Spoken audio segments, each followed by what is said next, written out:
The autumn wind carried fallen leaves across the stone courtyard of Haniel Martial Arts Academy as students gathered for the first day of the new semester. Su-min stood at the iron gates and looked up at the grand buildings that seemed to touch the clouds above. So she was 17 years old, thin from years of simple meals, and her clothes were clean but clearly mended many times on her back. She carried a faded military-style backpack that had seen better days decades ago. The fabric had turned from deep green to a pale shade that had no name patches, covered holes in several places, and the stitches showed the work of careful hands over many years among the designer bags and expensive luggage that other students carried. Her backpack stood out like a scar on smooth skin. "Look at that thing," a voice called out, loud enough for everyone to hear. Su-min turned to see a tall boy with styled hair and clothes that probably cost more than everything she owned. His name tag read J1, and his smile held no warmth at all. "Did you find that in your grandmother's storage room, or did someone throw it away?" he asked with a laugh. The group around him joined in the laughter, their voices echoing off the ancient walls of the academy. A girl named Yuna stepped forward with fake concern on her pretty face. "Oh, you poor thing," she said in a sweet voice that dripped with poison. "I have an old bag I was going to donate to charity, but maybe you need it more." More laughter filled the courtyard as Su-min felt heat rise to her cheeks. She wanted to speak, to defend herself, to explain why this backpack meant more to her than anything these rich children could ever understand. But the words stuck in her throat like stones. Her fingers tightened around the worn straps, and she simply lowered her head and walked toward the registration building. "She cannot even talk back," J1 said behind her. "Maybe she is as broken as her bag." The laughter followed her like a shadow she could not escape inside the main hall. Students lined up to receive their uniforms and room assignments. Su-min kept to herself, standing at the back of the line where fewer eyes could find hers. She noticed how the other students talked about summer vacations in foreign countries, new cars their parents had bought them, and which famous instructor they hoped to train with. Their world was so different from hers that they might as well have lived on different planets when her term came. The administrator looked at her scholarship papers and then at her warm backpack with raised eyebrows. "Scholarship student," the woman said, not unkindly but not warmly either. "Your room is in the East Building, 4th floor, room 412, and you will share with 3 other students." Su-min nodded and took her uniform bundle. She found a quiet corner to transfer her belongings from the old backpack to the new academy bag they had given her. But as she opened her father's backpack, she handled it like it was made of glass that might shatter at any moment. Each item she removed was placed with care. A small cloth bundle, a wooden box no bigger than her palm, and a folded piece of paper yellowed with age. She whispered something to the backpack as she worked, words too soft for anyone to hear from across the hall. A pair of experienced eyes watched her every movement. Master Kang Daeho had trained warriors for 35 years. At 58 years old, his body was still strong as iron, and his eyes could read a person's soul in seconds. He had seen thousands of students pass through these halls, rich and poor, talented and struggling, but something about this girl made him pause in his duties and simply observe it. It was not her poverty that caught his attention, for he had seen many poor students rise to greatness. It was the way she touched that old backpack, like a daughter touching her father's face for the last time. It was the fierce light in her eyes when she had faced the mockery, a light that spoke of battles already fought and survived, and it was something else, something he could not quite name yet. He watched as she carefully folded the empty backpack and placed it at the bottom of her new bag, refusing to leave it behind. Most students would have thrown such a worn thing away without a second thought, but she treated it like a treasure beyond price. "Interesting," Master Kang said to himself. his voice barely a whisper during the opening ceremony. Su-min sat in the back row while the headmaster spoke about honor, tradition, and excellence. She listened with respect. But her mind kept drifting to memories of another voice, deeper and warmer, teaching her these same values in a small apartment that always smelled of her grandmother's cooking. The ceremony ended, and students began moving to their assigned dormitories. Su-min lifted her bags and started toward the east building when Jae-won blocked her path. "Hey, scholarship girl," he said with that same cruel smile. "Just so you know, this academy has standards, and people like you usually do not last more than a month before they quit from shame." His friends gathered around, creating a wall of expensive clothes and cold eyes. "Why do you even bother?" Yuna added, flipping her perfect hair. "Go back to wherever you came from and save yourself the embarrassment." Su-min looked at them, one by one, and something shifted in her eyes for just a moment. She did not look like a poor scholarship student facing her bullies. She looked like something else entirely. Something that had stared down worse threats than spoiled children with too much money. "I am not here for you," she said, her voice quiet but steady as stone. "I am here for someone who believed I could be more than what people see, and I will not let him down." She walked past them without another word, leaving Jae-won and his group in confused silence. None of them noticed Master Kang watching from the shadows of the covered walkway. His eyes followed the girl until she disappeared into the east building, and his expression had changed from curiosity to something deeper. He had heard those words before, or words very much like them, spoken by another voice in another team of voice he had never forgotten. No matter how many years had passed. "Who are you, child?" he whispered to the evening air. "And whose fire burns inside you?" The sun set behind the mountains that surrounded Seoul, painting the sky in shades of orange and red in her small corner of the shared room.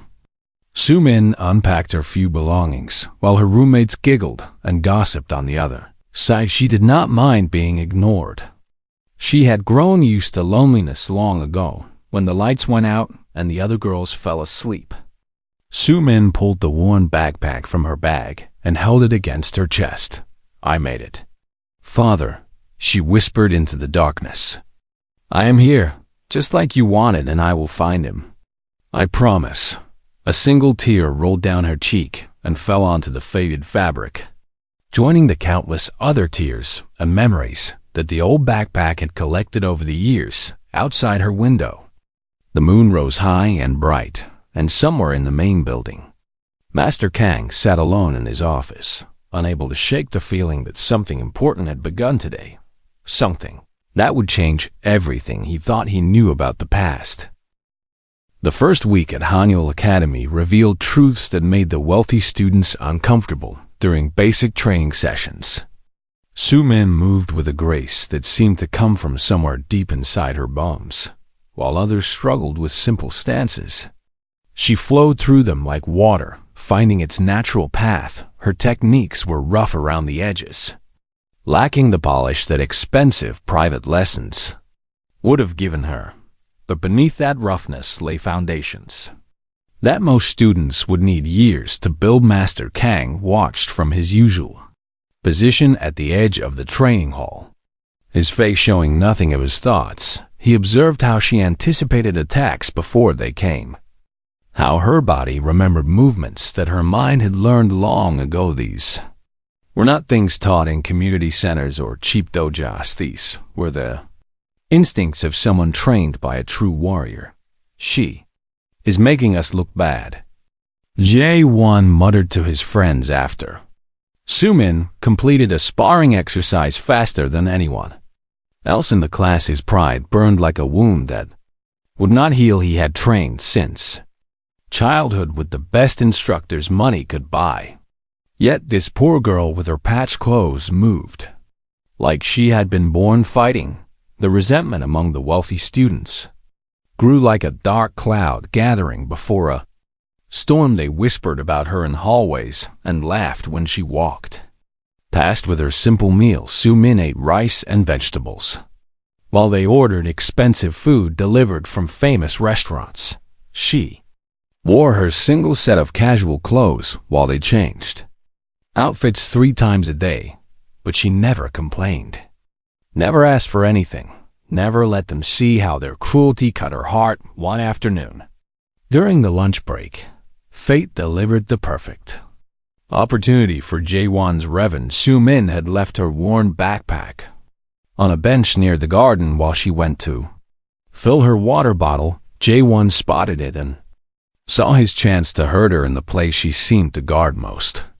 Carefully, "Oops," he said loudly as he walked past the bench and kicked the backpack into a muddy puddle left by the morning rain. His friends laughed as the old fabric soaked up the dirty water, turning even more stained than before. Su-min returned to see her precious backpack lying in the mud, and something inside her snapped like a branch breaking in a storm. She moved so fast that no one saw her coming until she had Jae-won by the collar of his expensive shirt. Her fist was raised, her eyes burning with a fire that made him stumble backward in genuine fear.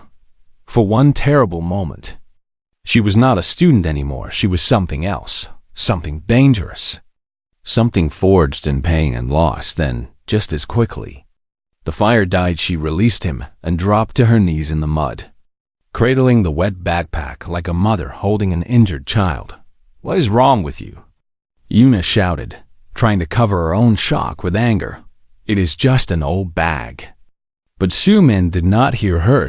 She was somewhere else, somewhere in memory, holding something far more precious than fabric and thread. She wiped the mud away with her own sleeves, ruining her only casual shirt but caring nothing about it. Tears mixed with the dirt on her face as she whispered words that no one could understand.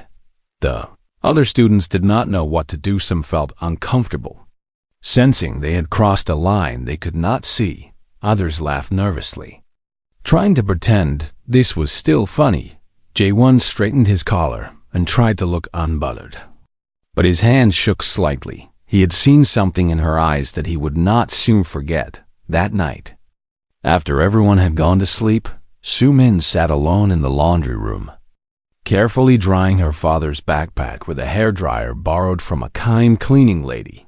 She worked for hours, making sure no moisture remained to damage the old fabric. When it was finally dry, she opened the inner flap and traced something hidden there with her fingers. Her lips moved in silent conversation with someone who could no longer answer. "I almost lost control today," she whispered. "I am sorry, Father.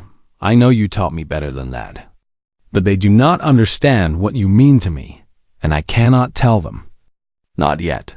She held the backpack against her heart and closed her eyes. From the doorway, hidden in shadows, Master Kang watched without making a sound. He had followed her after, noticing her leave the dormitory so late at night.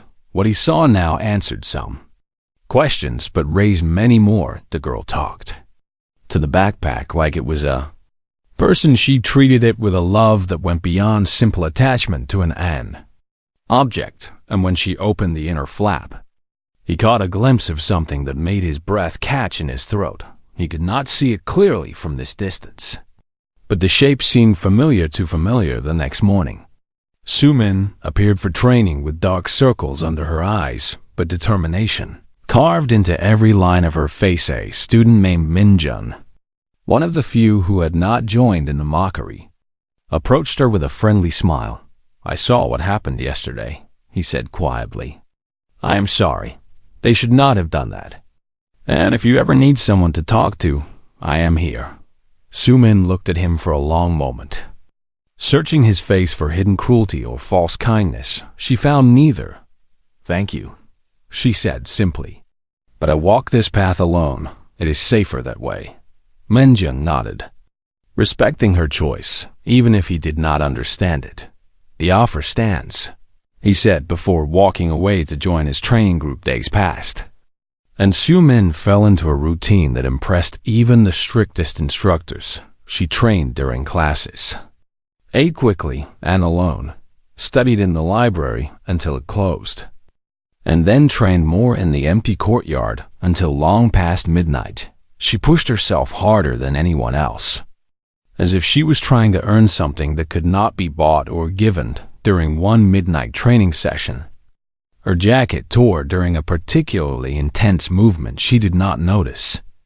Too focused on perfecting a technique that kept escaping her grasp, but Master Kang noticed. He noticed the scar on her shoulder, revealed by the torn fabric, and his world tilted sideways. He knew that scar, not that exact scar, but its type and its origin. It was a mark left by a specific kind of combat, a specific kind of wound that only came from one type of mission. His mind raced back through years of memory, searching for connections. He had missed the backpack, the fighting instincts, the scar, the age of the girl, the way she spoke about someone who believed in her. Pieces of a puzzle he did not know he was solving began to fall into place.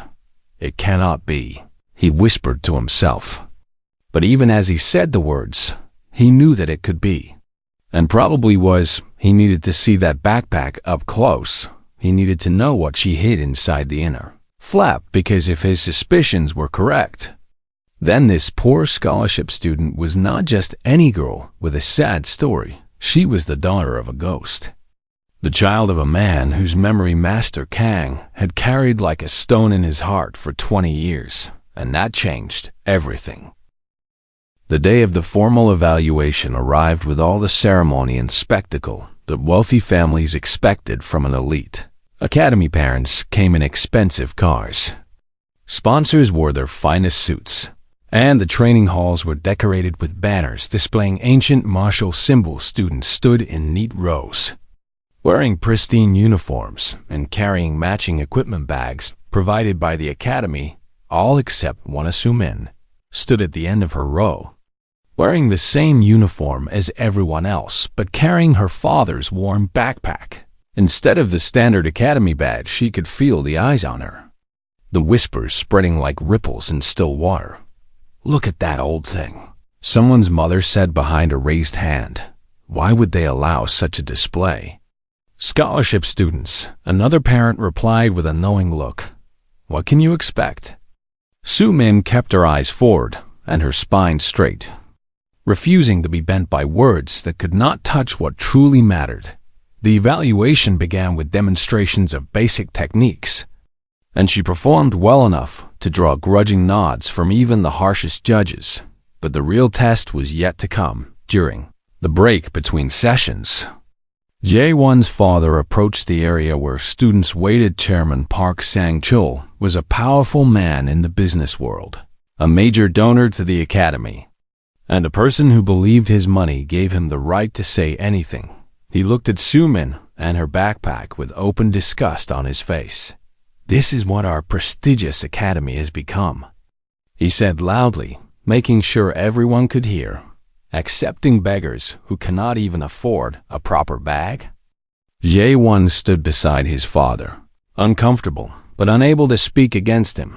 He had seen what Sumin could do in training, and felt real fear when she grabbed his collar. But his father knew none of this. "Perhaps," Chairman Park continued, his voice dripping with contempt, "the academy should provide charity bags along with charity scholarships, so these people do not embarrass the rest of us." Laughter came from some of the other wealthy parents, the kind of laughter that cuts deeper than any blade. Sumin's hands trembled at her sides, but she said nothing. "Actually," Chairman Park said, stepping closer, "let me see this famous bag that is so important." He reached for the backpack, and Sumin stepped back. "Do not touch it," she said, her voice low but firm. "Excuse me?" The chairman's face reddened with anger at being refused by a child, and a poor one at that. Jae-won saw an opportunity to prove himself to his father and make up for the humiliation he had suffered. He grabbed the backpack from Sumin's shoulder before she could react, and tossed it to one of his friends. "Catch!" he shouted, and the cruel game began. The backpack flew from hand to hand while Sumin chased it, her dignity stripped away with each throw. Parents watched with varying expressions, some amused, some uncomfortable, some pretending not to see. The worn fabric stretched and strained with each violent catch and throw. "Give it back," Su Min cried, her voice cracking with desperation she could no longer hide. "Come get it." A boy named Tae-young laughed as he caught the bag and spun away from her reaching hands. Then he threw it too hard, and his friend missed the catch. The backpack sailed through the air and landed at the feet of Master Kang Daeho, who had just entered the hall.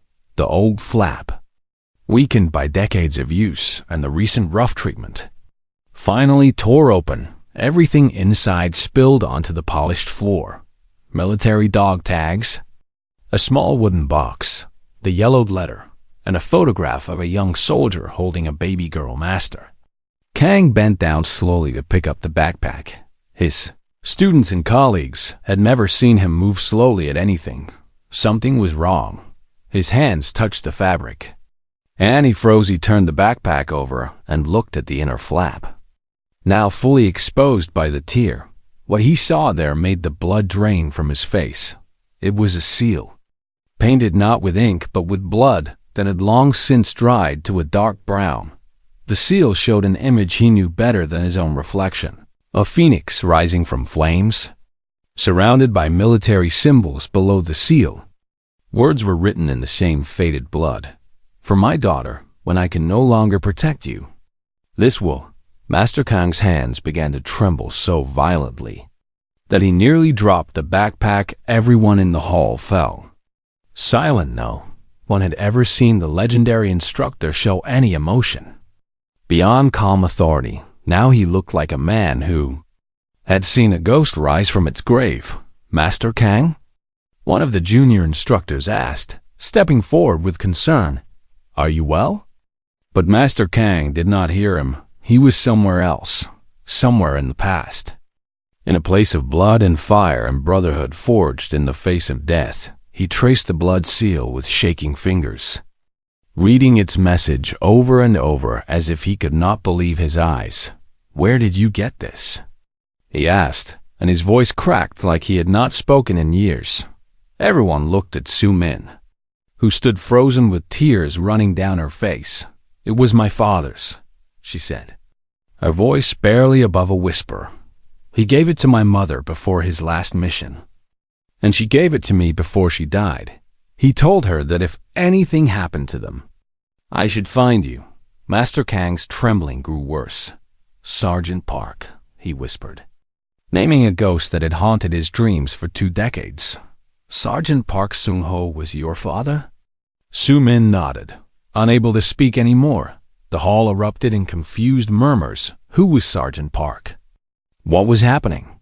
Why was the great Master Kang shaking like a leaf in a storm? Chairman Park Sang-chul stepped forward, annoyed that attention had shifted away from his complaints. "I do not care whose father owned that dirty bag," he said dismissively. "This display is ridiculous, and I demand silence." Master Kang's voice thundered through the hall with such force that even the chairman stumbled backward. The master stood up, still holding the backpack like it was made of gold and diamonds. His eyes found Chairman Park, and the wealthy man saw something there that made his blood run cold. "Do you know what this seal means?" Master Kang asked, his voice now terrifyingly quiet. "Do you know whose blood painted it?" The chairman shook his head, his earlier confidence melting like snow in summer.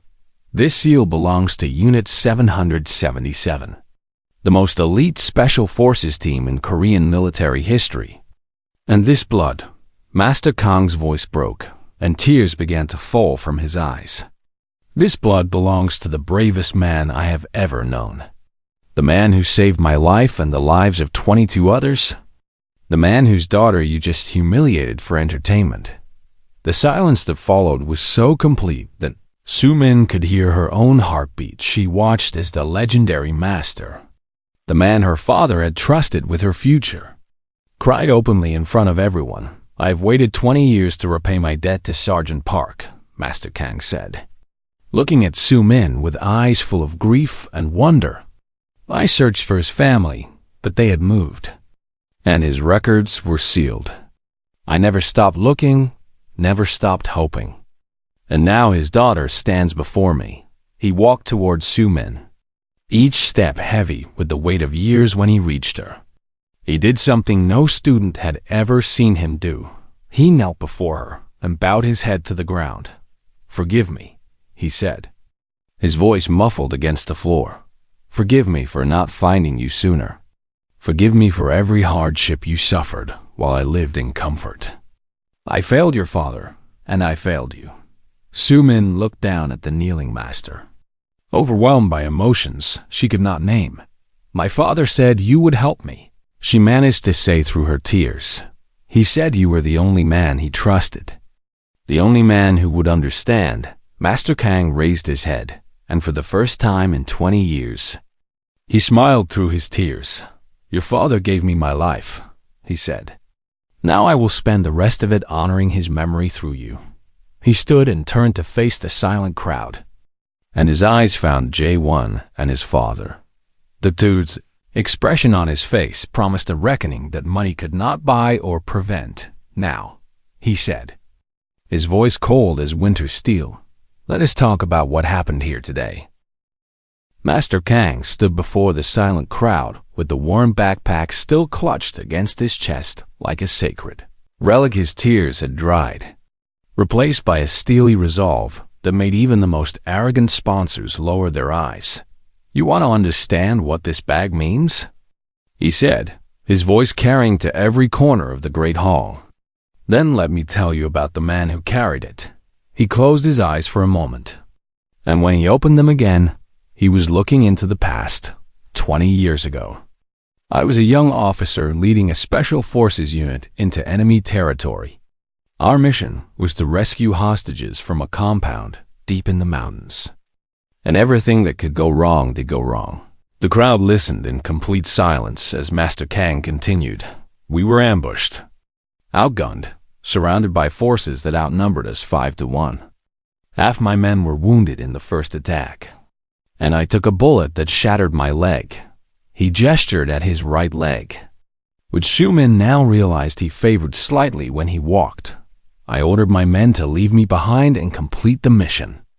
But one man refused, Sergeant Park Sung-ho, the man they called the Ghost, because he could move through any battlefield without being seen." Master Kang's voice grew thick with emotion. "He carried me on his back for 6 kilometers through enemy territory while fighting off pursuit. 6 kilometers with a wounded man who could not help himself, through jungle and over mountains, with bullets flying and enemies closing in from every direction." Su-min listened to her father's story with tears streaming down her face. She had known he was a soldier, known he had been wounded, but her mother and grandmother had never told her the details. "He saved me," Master Kang said simply. "He saved me, and then he went back into that hellfire to save the hostages.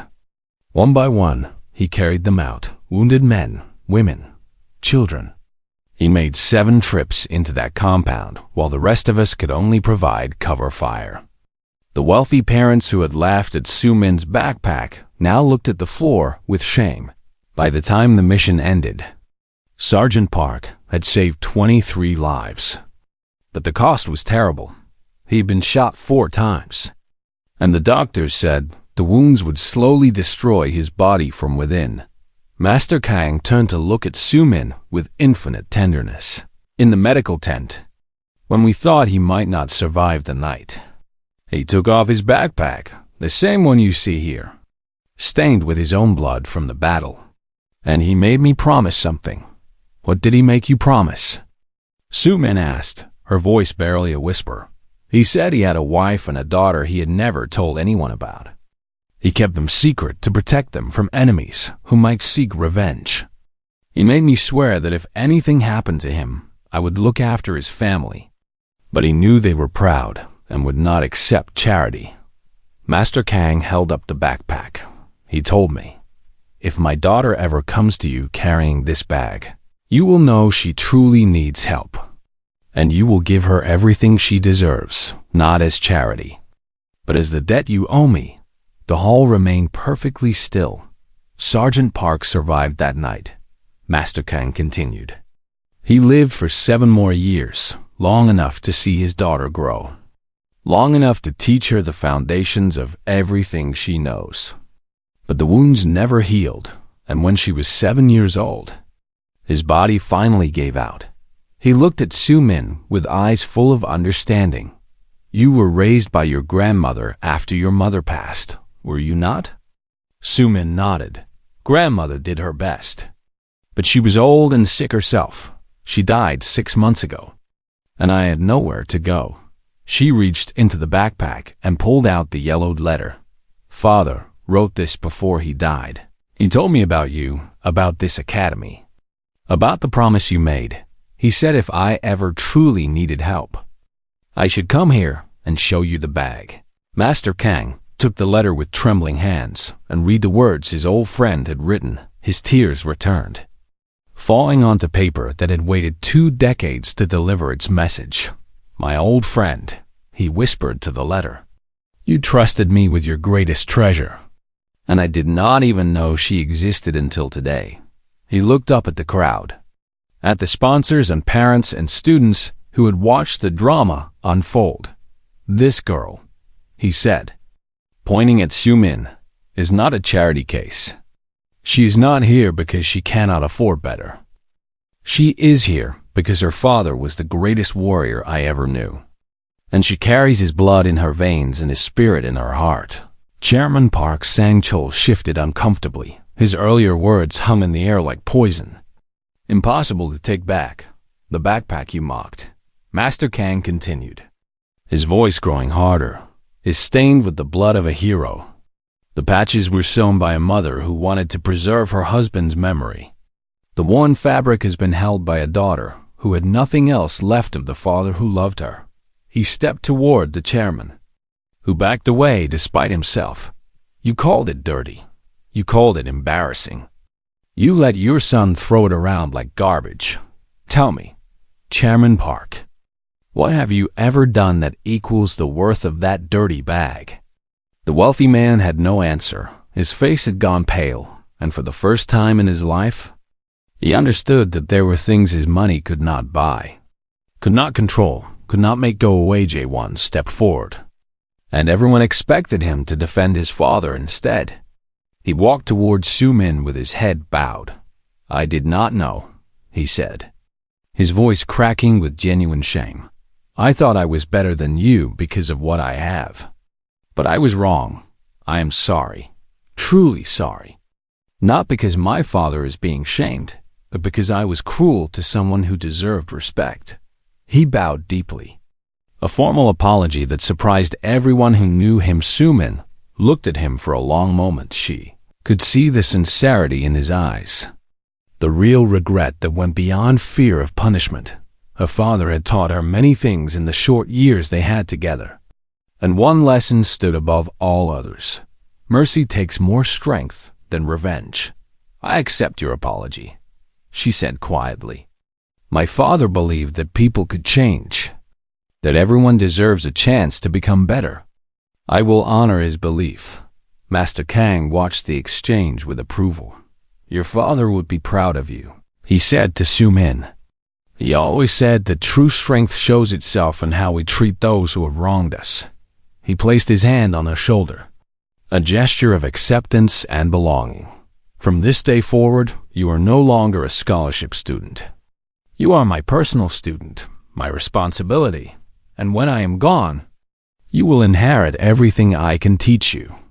Gasps rippled through the crowd. Master Kang had never taken a personal student in all his years at the academy. Master Kang, one of the senior instructors, said hesitantly, this is most irregular. The board must approve. The board will approve, Master Kang interrupted. Because if they do not, I will leave this academy and take my reputation with me. Let them decide which they value more, their procedures or their future. No one argued. Everyone knew that. Master Kang was the academy itself. Without him, the institution would crumble. There is one more thing, Master Kang said. Reaching into his office coat, he pulled out a small velvet pouch that he always carried with him. I have kept these for 20 years, waiting for the right person to give them to. I did not know it would be you, but I understand now that it was always meant to be you." He opened the pouch and revealed a set of military medals, decorations for valor, service, and sacrifice. "These belong to your father," he said, placing them in Sumin's hands. "The military gave them to me because they could not find his family. I have carried them every day since, hoping I would someday be able to return them to their rightful owner." Sumin held the medals and felt her father's presence surrounding her like a warm embrace. "Thank you," she said, and the words carried more weight than any speech could hold. "No," Master Kang replied, his voice soft with emotion. "Thank you for finding me, for giving me the chance to repay a debt I thought I would carry to my grave." He placed his hand over hers, over the medals. "Your father saved my life. Now I get to spend the rest of mine making sure his daughter has everything she deserves." The sun had begun to set outside the great hall, painting the windows in gold and red inside. Something had shifted forever, and everyone present knew they had witnessed a moment that would be talked about for generations. The morning after the great revelation, Master Kang called a full assembly of students, parents, and sponsors in the main courtyard. The autumn air was crisp and cool, carrying the scent of change that seemed to match the transformation happening within the academy. Wall Sumin stood beside Master Kang on the elevated platform, wearing a new uniform that he had personally provided, but on her back, she still carried her father's warm backpack. Now carefully mended by the finest leather worker in Seoul, the repairs were almost invisible, preserving the original character while ensuring it would last another lifetime. "I have something to say to all of you," Master Kang began, his voice carrying across the silent courtyard. "Yesterday, you witnessed something that should never have happened. A student was humiliated for her poverty, mocked for honoring her father's memory, and treated as less than human by people who should know better." His eyes swept across the crowd, finding guilty faces among students and parents alike. This academy was founded 80 years ago by warriors who had nothing but their skill and their honor. They built this place with their hands and their sweat, not with their wallets. Somewhere along the way, we forgot that truth. Chairman Park Sang-chul stood in the crowd with his head lowered for the first time anyone could remember. His son Jae-won stood beside him, no longer hiding behind his father's power and money. "I am announcing changes that will take effect immediately," Master Kang continued. "First, any student who participates in bullying, mocking, or humiliating another student will be expelled without refund. I do not care how much money their parents donate. Wealth is not a shield for cruelty in my academy." Murmurs rippled through the crowd, but no one dared to object. "Second, we will increase our scholarship program to accept more students from humble backgrounds. True warriors come from hardship, not from comfort. And we have been turning away diamonds while polishing stones." He turned to look at Sumin with warmth in his eyes. "Third, I am formally announcing Park Sumin as my personal heir. She will receive the full training of my lineage, and when I retire, she will be qualified to take my place if she proves worthy." This announcement caused real shock. Heirs to martial lineages were chosen with extreme care, often from families who had trained for generations. For a scholarship student to receive this honor was unheard of. Several sponsors looked at each other with displeasure, but they kept their thoughts to themselves. The events of yesterday had shown them that Master Kang was not a man to be challenged lightly. Finally, Master Kang said, "I want to speak directly to those who have wronged to make right." He looked at Jae-won, who stepped forward without being called. The young man climbed the platform and stood before Sumin in front of everyone. "I was cruel to you from the first day," Jae-won said, his voice steady despite his nervousness. "I thought my family's money made me superior, but I was wrong. You have something I may never have. a legacy of courage and sacrifice that no amount of wealth can buy. He bowed deeply again, even lower than before. I ask not just for your forgiveness, but for the chance to earn your respect. Let me prove that I can be better than who I was. Su-min considered his words carefully. She had learned to read people during her years of struggle, and she saw genuine change in his eyes. This was not the same boy who had thrown her backpack into the mud. That boy had died somewhere in the shame and revelation of yesterday. My father forgave the enemies who wounded him, she said. He told me that holding hatred is like carrying hot coals. It only burns the one who holds them. I choose to put down the coals. She extended her hand, and after a moment of surprise, Jae-won took it. The handshake was brief but meaningful. A bridge built over the gap between their worlds in the crowd. Chairman Park watched his son with an expression no one had seen before, pride mixed with shame. As if he was finally seeing the person Jae-won could become if freed from his father's shadow. The assembly ended, but the changes had only begun over the following weeks. The academy transformed. Students who had once divided themselves by wealth began training together with mutual respect. Those who had bullied others found themselves isolated, not by punishment, but by the natural consequence of their peers choosing better value. Su-min trained harder than anyone else, not to prove herself, but to honor the man whose blood ran in her veins. Master Kang taught her personally, sharing techniques and wisdom that had been passed down through centuries. He also shared stories about her father, memories she had never heard before. She learned that Sergeant Park Seung-ho had been quiet and humble, never boasting about his accomplishments. She learned that he had written poetry in his spare time and sent every bit of money he earned to the family he kept secret from his comrades. She learned that in his final letter to Master Kang, written just before his death, he had said, "I have no fear of dying. My only fear is that my daughter will face the world alone. Promise me she never will." Now that promise was being kept months later. Su-min entered her first national martial arts championships. She arrived at the arena carrying her father's worn backpack, now as much a symbol of her identity as her face. Other competitors whispered about the strange choice, but those who knew her story watched with respect. You do not have to carry it everywhere, Master Kang had said the night before. Your father lives in your heart, not in his bag. I know, Su-min had replied, but carrying it reminds me who I am and who I want to become. Besides, he carried his wounded friends through enemy fire. The least I can do is carry his memory through a tournament. She fought brilliantly that day, winning match after match with skill that amazed the judges and humbled her opponents in the final round. She faced a competitor from a rival academy, a young woman who had trained her entire life for this moment. The match was fierce and beautiful. Two warriors giving everything they had in the end. Su-min won by a single point, scored in the final seconds with a technique her father had taught her before he could no longer lift his arms.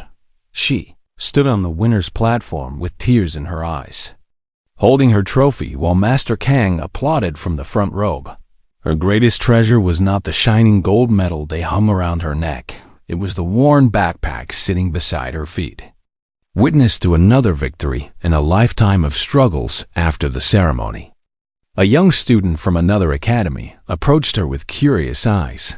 "Excuse me," the girl said shyly. "Why do you carry that old bag everywhere? It looks so worn and out of place among all this." Su-min smiled, remembering a time when she would have been ashamed of that question. "This bag belonged to my father," she said. "He was a soldier who saved many lives, but never cared about glory or recognition. He taught me that some things are not measured by how they look, but by what they survived." She touched the worn fabric gently. This bag survived war, survived loss, survived 20 years of waiting, and survived people who tried to destroy it because they could not understand its worth. It reminds me every day that strength is not about appearing perfect. It is about enduring. The young student looked at the bag with new eyes. That is beautiful, she whispered. No, Su-min replied with a warm smile. It is just the truth, and the truth does not need to be beautiful. It just needs to be real. She lifted the backpack onto her shoulder and walked toward her new family. Master Kang, Minjun, who had become her closest friend, and even Jae-won, who had proven himself worthy of a second chance inside the warm backpack. Alongside her father's medals and photograph was a new addition. A picture taken just last week. It showed Su-min surrounded by the people who had become her family, all of them smiling at the camera on the back of the picture. She had written words that would have made her father proud. You kept me safe until I found them. Now we protect each other. Thank you, Father. I will make you proud. The sun set behind the arena as they walked away together, and somewhere beyond the clouds, Su-min liked to believe her father was finally at peace. His daughter had found her place in the world, not despite her warm backpack, but because of everything it represented: sacrifice, love, memory, and the unbreakable bond between a father and the child he would never stop protecting.